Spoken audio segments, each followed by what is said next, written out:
dan juga tim kuasa hukum Iskandar. Bang, mungkin menanggapi terkait hasil putusan Bang Rasman kan tadi sudah ketok palu ya, yang dimana majelis hakim menyatakan 1 tahun 6 bulan dan denda 200 juta gitu. Mungkin seperti apa Bang menanggapi? Baik, terima kasih rekan-rekan wartawan. Ya, untuk menanggapi yang mana pada hari ini tadi jam berapa? Jam 10 ya? Ada dibacakan putusan terhadap klien kami Dr. Rosman Arif Nasution. Ya, kebetulan saya sendiri tadi tidak hadir di persidangan maupun di Pengadilan Negeri Jakarta Utara karena ada acara yang bersamaan. Namun menurut tadi yang saya dapat informasi daripada rekan-rekan yang hadir di sana, karena saat ini klien kami ini Dr. Rosman Arif ini kan masih dalam proses perawatan atas penyakit yang dialami saat ini, itu di Penang ya. Jadi sidang sebelumnya saya juga memang tidak hadir karena di luar kota, namun rekan-rekan kuasa hukum yang lain sudah menyampaikan surat secara resmi ke pengadilan maupun melakukan permohonan supaya untuk putusan klien kami Dr. Rosman Arif ini supaya ditunda 1 bulan karena berhubungan sesuai dengan referensi daripada dokter, diperkirakan butuh perawatan 1 bulan. Namun seperti yang kita sudah ketahui minggu yang lalu dan saat ini bahwa hakim tetap bersikukuh melakukan sikap bahwa hari ini sidang tetap harus dibacakan. Namun untuk menanggapi sikap tersebut, rekan-rekan kami tadi yang ada di sana mengambil sikap untuk all out. Artinya kuasa hukum tidak ada tadi menghadiri pembacaan putusan terhadap klien kami, Dr. kami dalam persidangan di Pengadilan Negeri Jakarta Utara.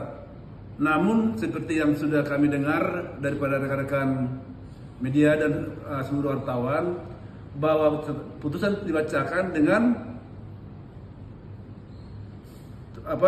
putusannya bahwa dinyatakan klien kami ini Dr. Rosman Arif Nasution ini terbukti bersalah dan untuk itu dijatuhkan hukuman 1,5 tahun penjara dan denda 200 juta rupiah.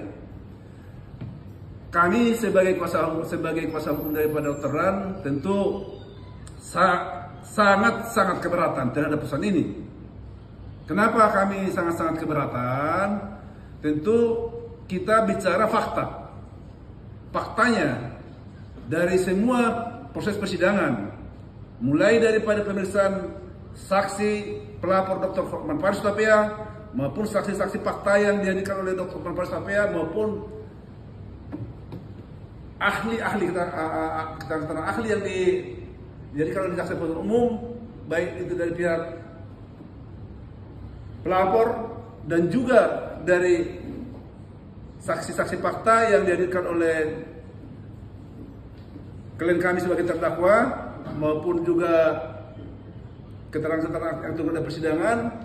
Poin secara keseluruhannya jelas di sana bahwa apa yang didakwakan oleh jaksa penuntut umum sebagaimana diduga adanya klien kami melakukan pencemaran nama baik sebagaimana diatur dalam Undang-Undang ITE dan juga ada juga pasal 55 dan 56 itu kami lihat secara terang-benderang tidak ada secara terang terbukti ada pelanggaran itu. Kenapa kami katakan begitu? Karena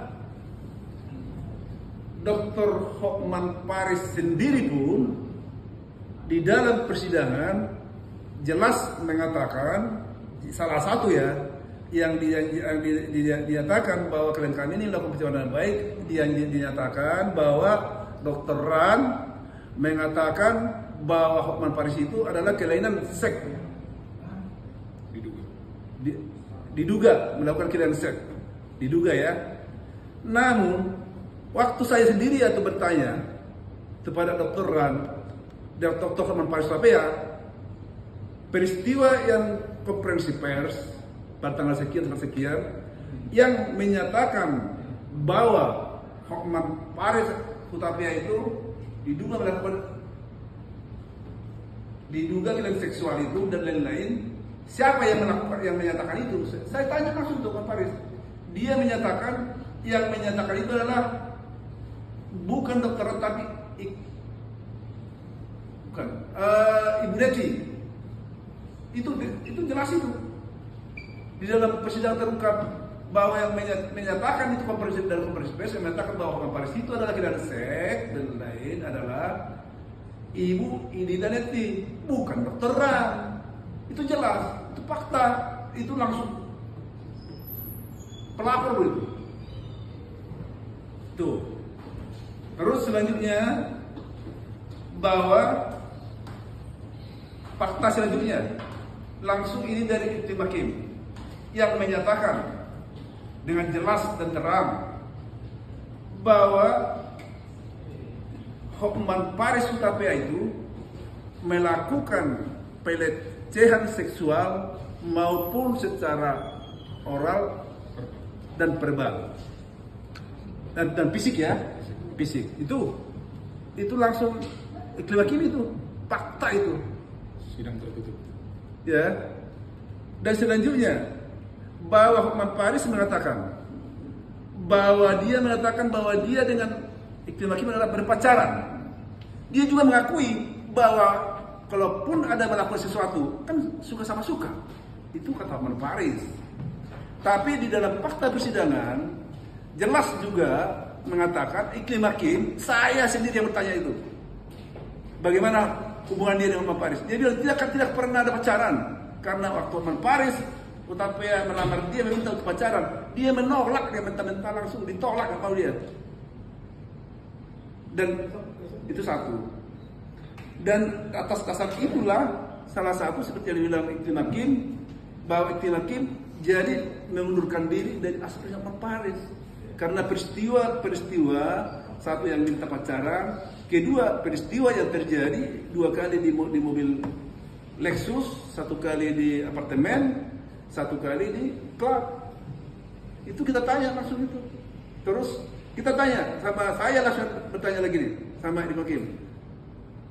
Karena Tim Hakim mengatakan, tolong ini jangan ditanyakan lagi. Saya trauma, saya tidak mau lagi mendengar bahasa itu. Saya tanya, saudara saksi, peristiwa apa sebenarnya yang terjadi pada saat di mobil Lexus 2 kali di apartemen Moi sama di klub sehingga saudara sampai merasa sangat traumatik mendengarkan ini. Jadi saya tidak mau lagi mengatakan itu. Itu faktanya. Jadi ya ini tentu dan masih banyak sebenarnya fakta-fakta yang terjadi yang menurut kami yang menyatakan itu satu. Kedua, masalah kuasa. Bahwa di dalam BAP Tim Hakim mengatakan tidak pernah memberikan kuasa kepada Dr. Ran. Ya. Itu jelas juga terkait dari persidangan bahwa surat kuasa dia katakan surat kuasa pernah diberikan. Tidak karena diberikan lah makanya pernah ada pencabutan kuasa itu. Jadi itu. Dan selanjutnya ada lagi tentang masalah posisi klien kami ini adalah sebagai advokat.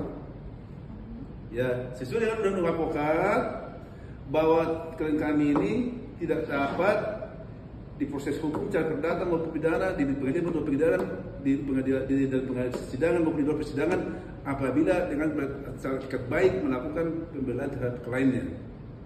Kan ini semua kan dengan tidak baik. Kenapa tidak baik? Di semua konferensi pers terkait dengan penanganan klien kami terhadap Tim Hakim, klien kami selalu menyatakan ada bahasa diduga dan diduga keras. Itu Dan selanjutnya di dalam konferensi pers pun Iktim Hakim juga mengakui bahwa dan ada chatnya itu yang meminta untuk ini dirilis konferensi pers ini adalah Iktim Hakim. Itu ada chatnya kok itu. Dan kita ungkap dalam persidangan semua itu, terang benderang semua itu. Jadi klien kami ini pun dalam melakukan konferensi pers yang sudah berulang kali kita katakan semua yang dikatakan itu, yang disampaikan di media itu, mungkin sama rekan media, adalah atas keinginan, kehendak, dan permintaan kliennya pada saat itu adalah Iktim Hakim, bukan keinginan klien terang. Jadi di mana ini kok bisa dikatakan ini? Kalau ada putusan hakim mengatakan kami tidak ikutin ya pertimbangannya. Kalau dikatakan ini putus, terbukti dihukum 1,5 tahun penjara dan denda 2 juta. Tentu pertimbangannya apa? Apa yang terbukti? Kan itu. Sedangkan menurut kami tadi itu semua tidak ada terbukti tuh dakwaannya.